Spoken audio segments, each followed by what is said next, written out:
like John Henry. To others, he was a little hammered down, low built man, like the devil's doll baby. Some said that they never heard what he looked like. Nobody told them, but he lived on the plantation where their old folks were slaves. He is not so well known to the present generation of colored people in the same way that he was in slavery time.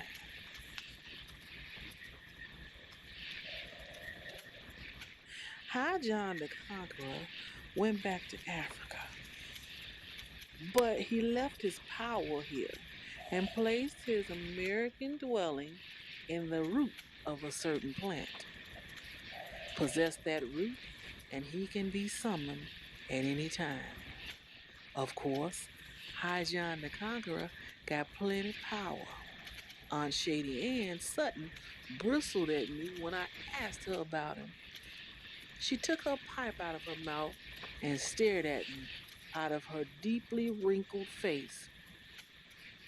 I hope you ain't one of these here smart colored folks that done got so they don't believe nothing and come here questionizing me so you can have something to poke fun at. Done got shamed of the things that brought us through. Make out tain't no such thing no more. When I assured her that that was not the case, she went on. He came to teach and tell us. God don't leave nobody ignorant, you child. Don't care where he drops you down. He puts you on a notice. He don't want folks taken advantage of because they don't know. Now, back there in slavery time, us didn't have no power of protection. And God knowed it and put us under watch care. Rattlesnakes never bit no colored folks until 4 years after freedom was declared.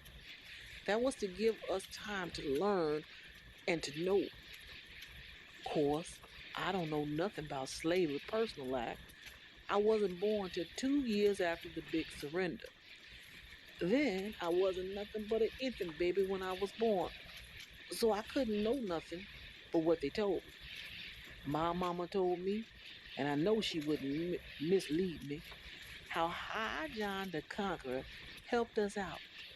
He had done teach the black folks so they know 100 years ahead of time that freedom was coming, long before the white folks knowed anything about it at all.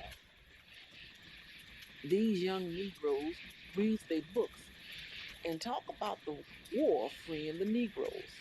But I know a heap sees, but a few knows. Of course, the war was a lot of help. But how come the war took place? They think they knows, but they don't. John the Conqueror had done put it into the white folks to give us our freedom. That's what. Old Massa fought against it, but us couldn't have told him that it wasn't no use. Freedom just had to come. The time set aside for it was there. That war was just a sign and a symbol of the thing. That's the truth. If I tell the truth about everything as good as I do about that, I can go straight to heaven without a prayer. Aunt Shady Ann was given the inside feeling and meaning to the outside laughs around John the Conqueror.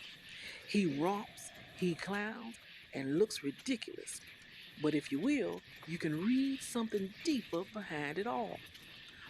He is lopping on off from the tar baby with the laugh.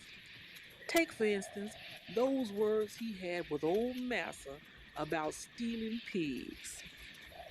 Old John was working in old Massa's house that time, serving round the eating table. Old Massa loved roasted young pigs and had them often for dinner. Old John loved them too, but Massa never allowed the slaves to eat any at all. Even put aside the leftover and ate it next time. John the Conqueror got tired of that. He took to stopping by the pig pen when he had a strong taste for pig meat and getting himself one. and taking it on down to his cabin and cooking it. Master began to miss his pigs and made up his mind to squat for who was taking them and give whoever it was a good hiding. So John kept on taking pigs, and one night Master walked him down.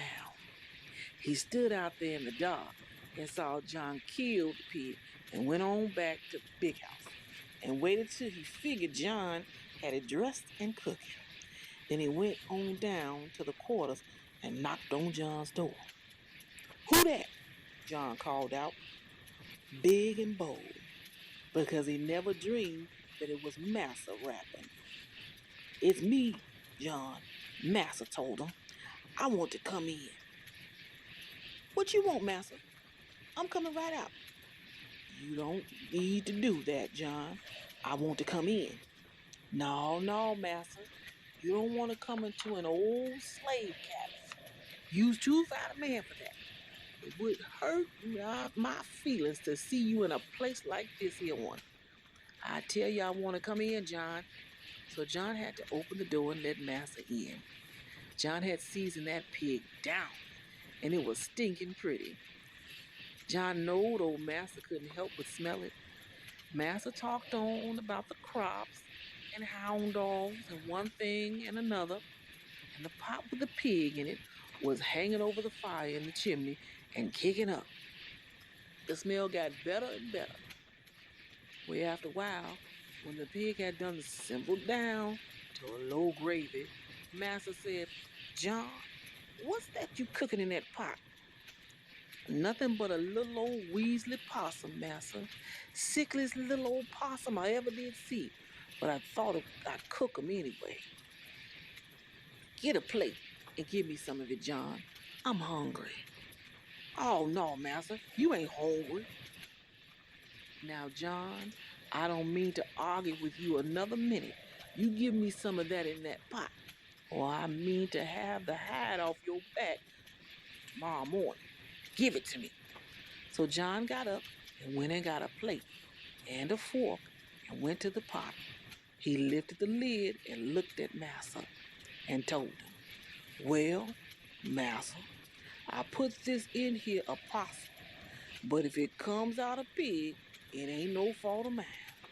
Old Massa didn't want to laugh, but he did before he caught himself. He took the plate and browned down pig and ate it up.